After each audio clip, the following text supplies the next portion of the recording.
Welcome to USTM podcast, Sweta ma'am. Thank you for having me here. It is indeed a great pleasure, and I'm delighted to speak in front of you that how nutrition plays a very important role in our health and well-being. So Sweta ma'am, let's start with the first segment, which is the rapid fire round. So in this round, we'll start with some quick short questions. So let's go. So what is your take on iron deficiency, which is really prevalent in India, and why is it more common in case of women?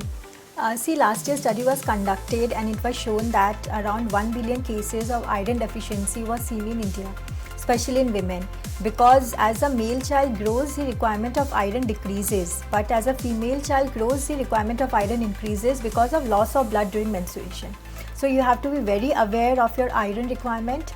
So apart from green leafy vegetables, all your lentils and legumes, where you are going to get adequate amount of iron, it's very important to add vitamin C in your diet so that proper absorptions of iron happens. And one quick tip I would like to add here, that if you are having any kind of caffeine along with iron rich meal, then please distance it with at least half an hour or 45 minutes, because there are two components in caffeine, phytase and tannins, that is going to hinder the absorption of iron. So that is one of the biggest mistake we Indian are making. So yes, distance it with at least 30 to 45 minutes. So ma'am, many people are working towards increasing their protein intake. So what are some good sources of protein that they should be including in their diet? See, regarding protein, there are so many myths regarding protein. For example, especially in India, we consider that dal is a source of protein. But dal is a source of carbohydrates with less amount of protein in that. And moreover, dal is not a complete amino acid profile. For example, protein consists of 9 essential amino acids. So complete protein sources is very important in order to complete your protein quota. So good sources of protein would be, if you're non-vegetarian, you can go for chicken, your eggs, your fish. If you're vegetarian, you can opt for dairy products, for example, your paneer, your cheese, your milk, and you can also opt for tofu, soya, right? So yes, include all these sources of protein to complete a protein target. Gluten-free diets are a must for weight loss. Is this statement right? See, gluten is a protein that is found in your wheat, barley and rye. If you are having any kind of gluten intolerance, or if you are having any kind of celiac disease, then avoid gluten.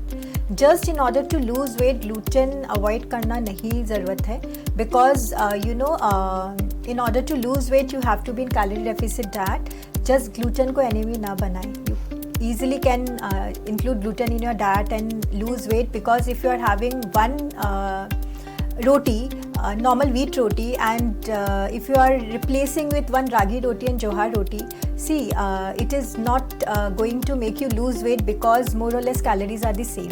Nowadays people think that gluten avoid करने से lose होगा weight. That is not the case.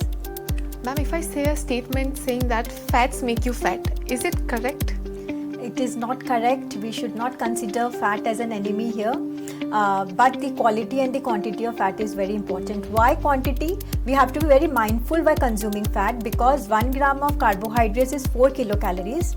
1 gram of protein is equal to 4 kilocalories. But 1 gram of fat is equal to 9 kilocalories. So while consuming any sources of fat, you have to be very mindful. Otherwise, healthy fats are so important for your hormonal health. It's very important for the absorptions of various vitamins, especially vitamin A, D, E, A and K. All these vitamins are not going to get absorbed in your body if healthy fats are not there. Especially for females, your hair, skin, nails, you require ample amount of fat. But the right sources of fat are very important. For example, you need to avoid trans fat, that is your deep fried and processed food. Moderate amount of saturated fats, for example, oil, ghee, butter, that has to be not more than 10% in your diet. And the fat that is good for your health are omega-3 fats. For example, your olives, your nuts, your seeds, all your seeds, especially omega-3 fatty acids you can get in fish oil, you get in walnuts, your chia seeds and flax seeds. So I think everyone should include that. So ma'am, now coming on to the next question, how does the body lose weight? See, we all have our maintenance calories. आपका अलग है, मेरा अलग है. So it depends upon your age, weight, height, medical issues, upon our activity level. So we need to be in a deficit compared to that maintenance calories. For example, if your body's maintenance calories is 2000, then you have to be in deficit of 300, then your calories quota will be 1700 if you are female. If you are a male, then your calories quota can be 1500, 500 deficit. So 300 deficit for female, 500 deficit for male. So if you are going to consume 1500 kilocalories and your maintenance calories is 2000, then the extra calories that the body requires, the body is going to take it from the fat cells. This is how you lose weight. Ma'am, why are 10,000 steps required every day? See, it's not that you require 10,000 steps every day. It's the basic idea is to increase your non-exercise activity thermogenesis. See, there are two types of activity. One is EAT, that is exercise activity thermogenesis, and the other activity is non-exercise activity thermogenesis. EAT means all the activity that you do voluntary. For example, your yoga, your swimming, your Zumba, your strength training. And non-exercise activities that which we do involuntary. For example, the calories which I am burning now while talking, while cooking, while just doing leisure walk, while doing our usual daily course, right? So we need to focus on non-exercise activity thermogenesis. For example, because it is going to lead to 20% of your calories output.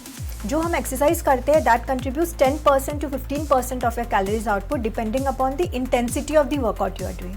But the non-exercise is going to contribute 20% of your calories output. So how we can complete that non-exercise activity? By aiming for steps target. So you can aim for 6,000 steps target or 7,000, 10,000, will depend upon you.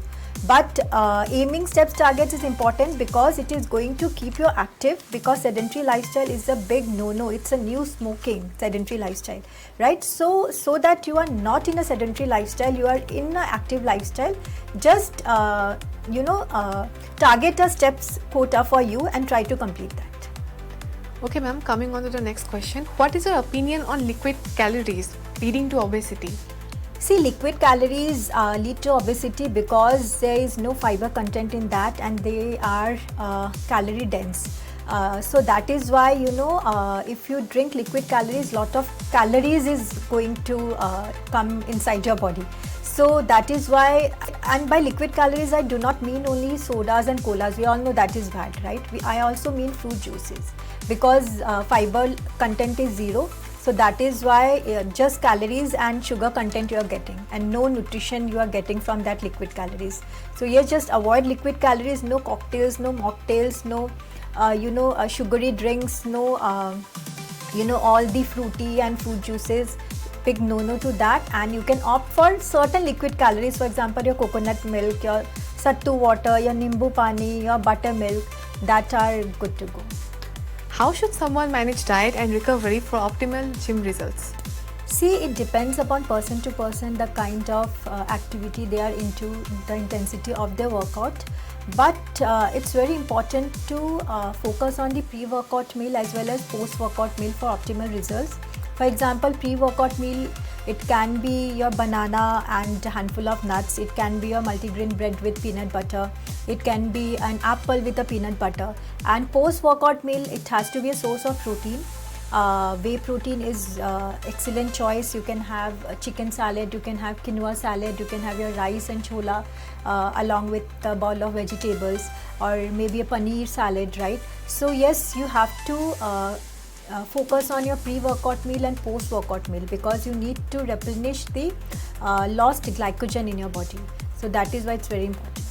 So with this, we have reached to the end of today's USTM podcast episode. It was amazing having you here, Shweta ma'am. Thank you for busting myths and also giving such an important insight on nutrition and leading a healthy lifestyle. Thank you, ma'am. Thank you. It was indeed a great pleasure.